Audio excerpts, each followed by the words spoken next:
This is Wipeout for the Wii, okay? You don't have this, you're not a real gamer. Boom, there it is, the disc. Yes, I am a real gamer. This game is a masterpiece, and it's terrible at the same time. It's incredible. I love it so much. And today, I'm gonna be showing you some footage that's never before been seen by anybody on the internet. Maybe. World premiere. But what is this enigma of a game? Well, I could bore you with the game modes, but let's get to the core. The core. Why do you play this game? When you're running along that obstacle course and your character barely stubs their toe and instantly they are crippled, limp, falling just straight into a pit. It's glorious. There is a joy as pure as sunshine shot into the core of your being. It is the peak of comedic entertainment. Or in other words, it's pretty funny. The ragdolls absolutely sell this game. Watching those people crumple, it's the best. You are just jumping around, boom, hit, boom, taken out by a friend, boom, taken out by an obstacle. This is a party game, okay? You're playing this to have fun. You're sitting on the couch with your friends and you want to laugh at something. It being low quality, incredible. It being an adaptation of a TV show, it's so trashy. It's so trashy. The vibe is immaculate. The announcers, they have different lines, but repeat the same animations every time, even though he's saying, yeah, just like my family reunions. Every single time you play through the game. It doesn't even match his lips. My family reunions. How can you not love that? There are these courses that are at a weird, awkward camera angle. You cannot have any depth perception. You have no idea where you're jumping. Some of the best moments have been at a friend's house, trying to get past this one course for like 20 minutes, and no one can do it. Not because of the obstacles, because you can't jump. You can't make the last jump. Everybody's been whittled down. Just one guy left. No one can stop him. He goes to the final jump.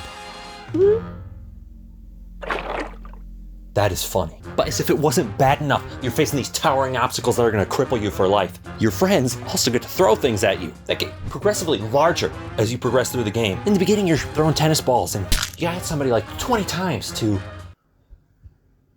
make them go completely limp and stop functioning like a normal human being. But by the end, you get one yoga ball that will take them out, one shot, and you wait for their weakest point, the point they are most vulnerable, the point they cannot defend themselves. And when your friends are at that low point, you strike. And that's your turn. Now this sounds bad. It sounds like a nightmare, but it gets better because there is an incredible mechanic. You can get back up. While your guy is lying there, he must be resuscitated by forces we cannot comprehend because he transforms out of his coma-like state back into a normal human being. So, as you're watching this guy's body get flung around, you're hoping, you're praying that somehow he'll land just enough on a platform that he'll be fine. Maybe he'll be fine. There are goofy characters too. You tell, it's not really my thing. Or is it? As you unlock more characters and progress through the game, you may notice something. The special characters screen. You unlock Jim Henson, John Henson, John Anderson, and Jill. These are the 3 hosts of the show and you get to play as them. But why are there 5 slots for special characters? There's only 3 hosts of the show. There are 2 more characters. 2 more very important characters. 2 more very important characters who happen to have the best stats in the game. They're stats, by the way, and they have the best ones. Through research, study, and actually just Googling it, you can find that these 2 people, they're not hosts of the show. Turns out, they're actually based on the people who would test the courses for the real-life game show. Pretty cool to honor them like that. So, what do they look like, though? What do they look like? It turns out, at least from my searching, nobody's got anything. You got people desperately on their knees, begging to know what are these people. And most you get in one of those threads, somebody replies with a picture of their TV. Perfectly low quality, complimenting the vibe of this game. A picture of their TV of the 2 characters, Black and Blue 1 and Black and Blue 2. What do they actually look like in game? Who knows? And it turns out the way to get those characters is to get the highest score on every single challenge level. So, are we destined to never know what they look like? No, not on my watch. That's why you're here. That's why I'm here. We are doing this, ladies and gentlemen. We are doing this right now. We are capturing footage of the unseen. You've seen blurry videos of Bigfoot, okay? You haven't seen blurry videos of Black and Blue 1 and 2. This is a moment in history people will look back on. We're gonna unlock Black and Blue 1 and 2, even if it takes 10 to 15 minutes. But it would not take just 15 minutes. There are 5 courses I've never gotten the highest trophy on. I started off strong. Oh, by the way, I just filmed this at an awkward angle on my phone and fixed it in post. But came across an obstacle that was impossible when a glimmer of hope in the idea of switching controllers came my way. And yes, it did work. Somehow, the controller was that bad. Whoa, guys, we just beat the first level. Whoa! My spirits were high, but I kept running into difficulties on this course. I had to learn these patterns, but I kept being dumb and just not learning them. Until at last, finally, I did learn from my mistakes, and the course was conquered. Whoa, guys, that's number 2.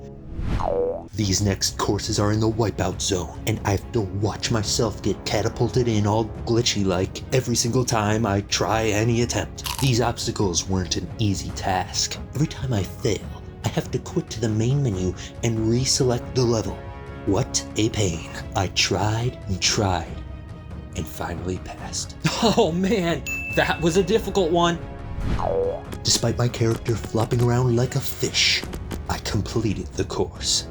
1 left. I catapulted in and started dominating, even employing secret techniques. But this fan blade section was my nemesis. A diabolical enemy preventing my advance. I finally got to the trampolines once, just to blow it, restarting the course, restarting again, doing every obstacle on my way. There were close calls, but finally, I did it. Whoa, we did it! This is a memorable moment I will surely enjoy looking back on. But then something happened. Whoa, what? They aren't there. I had completely missed that there were pages. I had 4 more courses left. I got through the first one quick, but the rest would be harder. I spent valuable seconds at this door, waiting for it to activate, just so that I could run past, and it just wouldn't, so I ran, and then it hit me anyway. The second course had been finished. Whoa! Wow! Wow! Wow! The third course had been finished. Just 1 left, guys!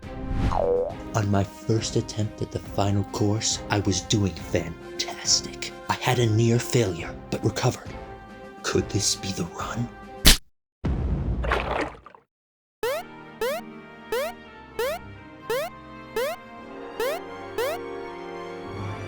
I finish at last. There they are, in all their glory. Get a look at every angle, gameplay, each character, never before seen. Wait, you feel that too, don't you? This is too high quality.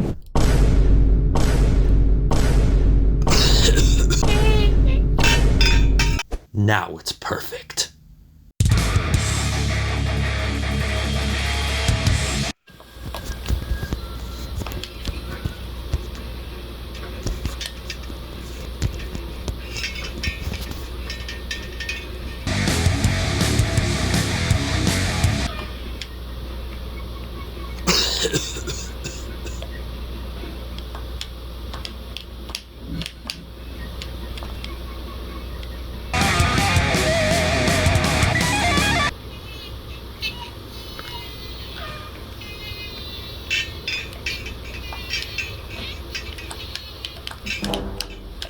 We did it. Wait. I see him. Maybe I have seen a video of these online before. Oh, I'll see you next video. If your body is on solid ground, you have a chance. You get to have the privilege of sitting there, just hoping your guy slowly gets up.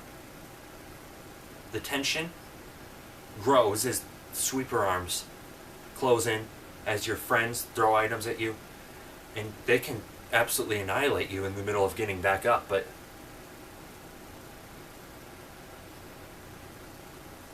there's a hope. That's what we Wipeout is really about. Hope.